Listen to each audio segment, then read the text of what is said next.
Alors, réception des détecteurs de gaz. Donc, je le teste ici parce que j'avais reçu celui-là il y a quelques semaines. Pareil d'Amazon. Pour le tester, je suis venu ici et j'avais découvert une petite fuite. Rien de grave, c'était celui-là, donc j'ai revérifié. C'était bien celui-là. Vous voyez, mes compteurs sont débranchés. Les mecs, ils les font tourner. Donc celui-là qui fonctionne. Mais il n'y avait pas de bouchon celui-là. Et en le mettant dedans, tout de suite, il s'est déclenché. Le robinet doit fuir. Donc voilà. J'ai remis un bouchon, voilà, j'ai desserré pour pouvoir l'ouvrir d'une main rapidement.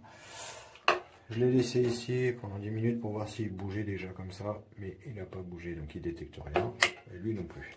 Celui-là, il est hyper réactif. Mais il fait que le gaz, comme ça, le gaz de vie, butane, propane, etc. On va l'ouvrir.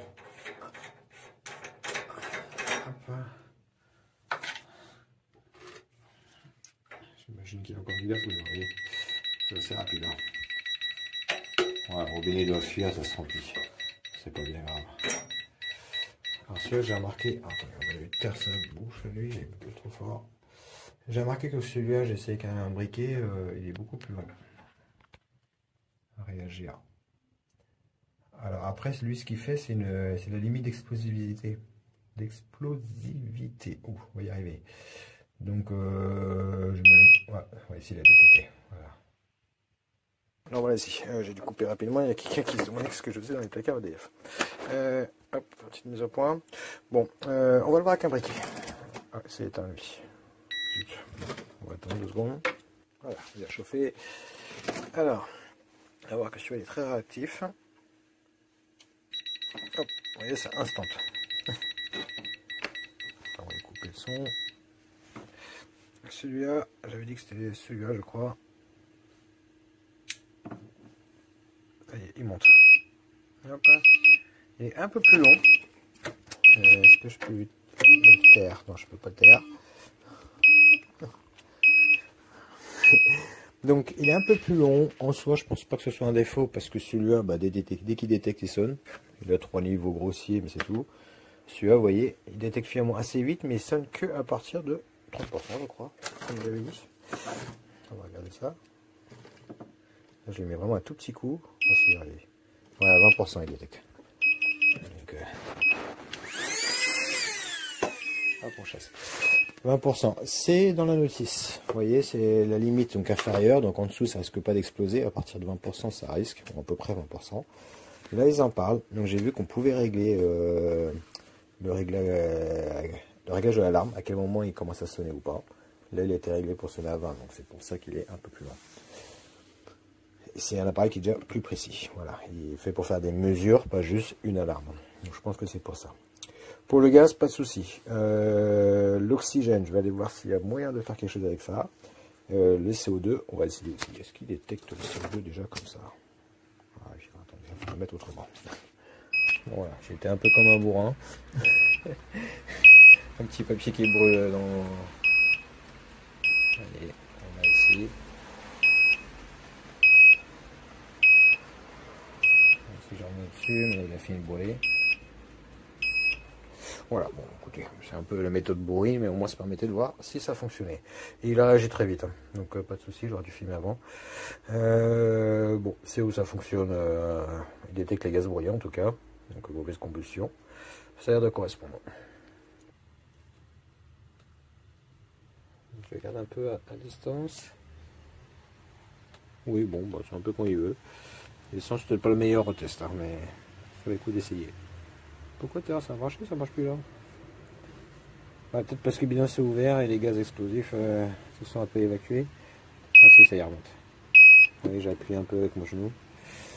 Donc voilà, c'est le même que pour le gaz, hein, butane, propane, etc. C'est tout ce qui est explosif. Ouais, le test est un peu foireux, mais ça permettait de voir un petit peu comment ça réagit, parce que je suis aussi curieux. Et j'avais pensé, alors pour l'oxygène, le CO2, je ne vais pas pouvoir. J'ai demandé à la personne, elle a plus ses bouteilles d'oxygène. Mais déjà, vous voyez, on voit là qu'il est à 20,9, ce qui est le taux d'oxygène normal dans l'air habituel. Donc a priori, là-dessus, c'est bon. Bon, ben voilà. Alors, j'ai fait une petite pause et j'ai été faire différents tests. Je voulais tester Le H2S, donc tout ce qui est décomposition organique, vous savez, parce qu'il y a dans les égouts et choses comme ça, quoi. Donc j'ai testé à 2-3 endroits que je sais qu'il y a toujours des remontées d'égouts, mais là il y a beaucoup plus, du coup non, il n'y a pas d'odeur, il n'y a rien, j'ai pas pu le déclencher. Donc pour l'H2S, je peux pas tester. Ici, je le fais pas bouger. Il y a sûrement d'autres moyens, mais je ne sais pas comment. Bref, la vidéo s'étale. Alors, je n'ai pas les moyens de tester précisément les mesures, comme vous voyez. Mais en tout cas, voilà, on a pu tester qu'il détectait bien, qu'il fonctionne, il n'y a pas de souci. Là-dessus, ça marche. Alors oui, c'est du bricolage, hein. Je fais avec les moyens du bord, puis bon, je m'amuse un peu comme un gamin avec. Voilà, il détecte là-dessus, pas de souci. Rien à dire, l'appareil est plutôt très correct. Vous voyez, là, il y a une pince qui est bien costaud, ne bougera pas. Le petit anneau. Tiens, je n'ai même pas regardé. Prise USB-C pour le recharger. Et puis voilà, non, il n'y a pas grand chose d'autre à dire. Il est très propre. Donc oui, il y avait ce truc que je vous disais, ça s'accroche là-dessus. Sur quoi ça va, ça je sais pas, il n'y a rien marqué dans la notice. J'imagine qu'il y a un support professionnel pour ça. Voilà. Ouais, très bon appareil. Il n'y a pas de souci. Moi je vais l'accrocher en coin de la pièce quand on a le poêle à pétrole qui fonctionne par exemple. Vous voyez. Je suis content. Je suis plutôt content. J'ai rien à dire là-dessus. Très bien. Niveau critique, quelle critique à faire? Il en faut moins une. Ah oui, si, j'ai une critique. Oui, voilà, un petit truc que m'a mis un petit peu de travers. Je le suis après en lisant la notice. La durée de vie de cet appareil, bon, je vais pas chercher 3 heures. Les capteurs, c'est 2 à 3 ans. Alors, il y en a un qui dure 10 ans, mais les 3 autres, c'est 2 à 3 ans. J'ai vu ça en lisant la notice. Voilà. Alors, peut-être qu'on n'a pas le choix, hein, que c'est comme ça. Mais du coup, voilà, si vous voulez un appareil fiable, faut le changer tous les 2-3 ans. C'est... faut en avoir besoin. On n'achète pas ça qu'on laisse dans le placard. Finalement, moi, c'était un peu l'idée, quoi. Je me suis dit, oh, je garderai ça pendant 10-20 ans. Il me servira. Non, cet appareil, dans 2-3 ans, je ne pourrai plus lui faire confiance.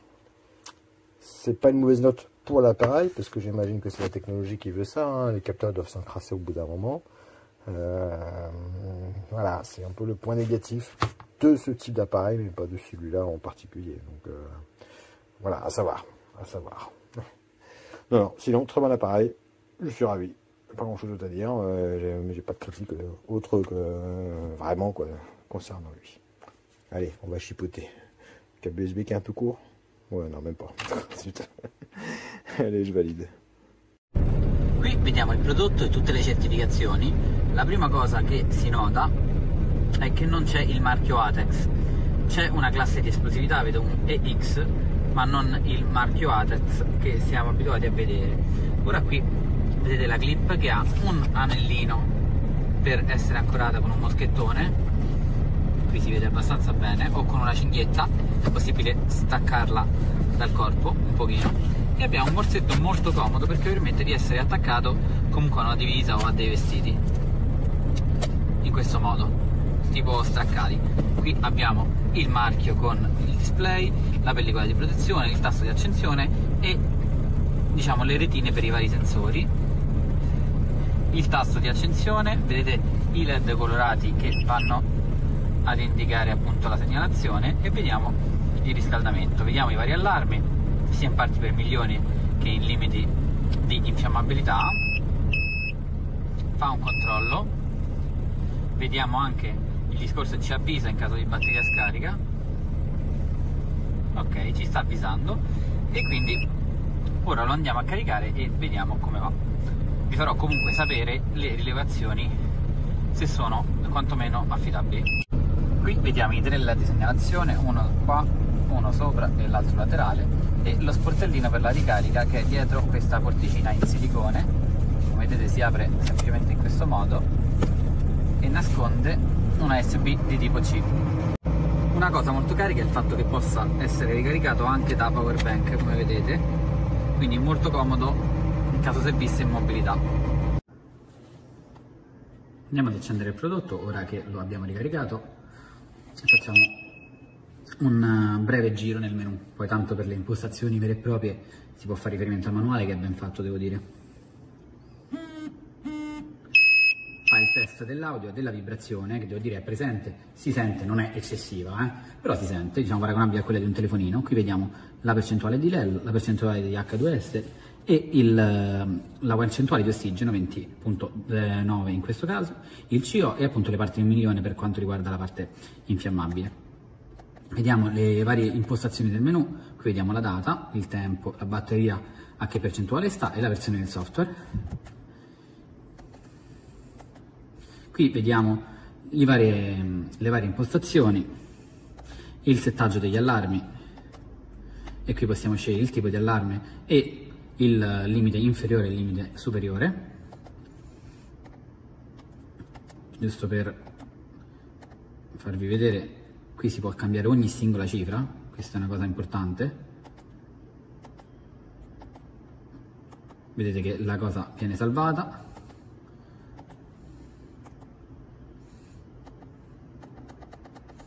Con uno si scorre tra i vari numeri e con l'altro appunto si fanno scorrere, col primo si scorre tra le cifre e con l'altro invece si fa andare su e giù il valore numerico. In questo caso ora lo riporto come di fabbrica e lo salviamo. Ovviamente qui possiamo cambiare il tipo di allarme da dover settare, qui abbiamo enter, insomma tutto abbastanza semplice. Vediamo il fatto di vedere gli allarmi ricevuti, quando sono stati ricevuti, per questo serve l'orario, possiamo appunto vedere tutti i vari eventi e ogni allarme di ogni parametro sostanzialmente, il CO, l'E2, che tipo di allarme, eccetera.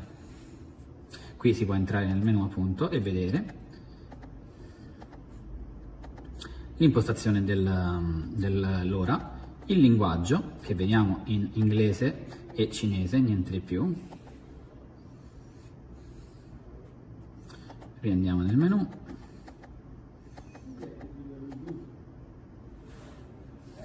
per resettare i setting e farli diventare da fabbrica e poco altro. Lo schermo è retroilluminato, avete sentito il cicalino che si sente molto bene.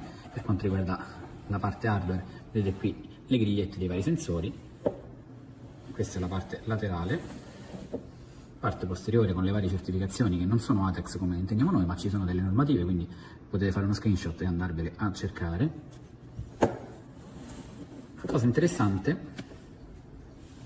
è il fatto che qui ci siano questi due scassi dove la mascherina che vi ho fatto vedere prima nella custodia va messa qui sopra e ci si può collegare un tubicino per remotizzare la rilevazione, di modo che questo rimanga magari al di fuori di uno spazio confinato e si può mettere il tubo in uno spazio confinato, oppure poi si può andare a fare una rilevazione più capillare, molto utile ad esempio nei casi in cui bisogna rilevare una fuga in maniera più precisa, perché questo nasce come salvaguardia, quindi si attacca questo alla divisa o alla giacca di lavoro e questo dà l'allarme sonoro e vibrazione quando si entra nei limiti preimpostati, oppure si può utilizzare come cercafughe, perché con quell'adattatore e un tubicino si va più precisamente a intervenire su ogni singolo raccordo per vedere qual è quello che perde gas sostanzialmente. Quindi che dire, prodotto ben fatto, anche abbastanza solido, questa parte è leggermente gommata, abbiamo la segnalazione visiva, la segnalazione a livello di vibrazione, la segnalazione sonora, abbiamo questa pratica clip, devo dire molto molto comoda,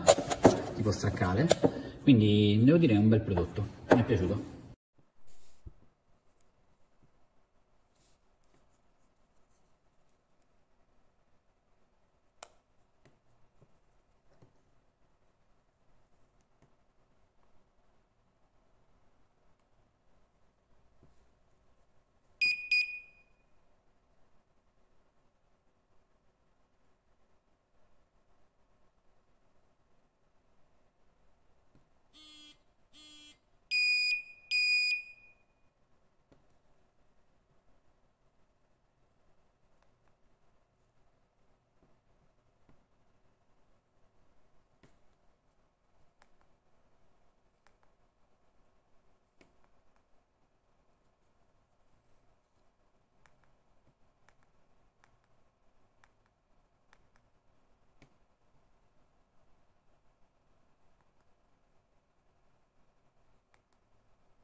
这个得碰着这 detect。Good.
I don't think this works real good. It's literally right on the gas. 10% LEL. I mean, this is ready to ignite.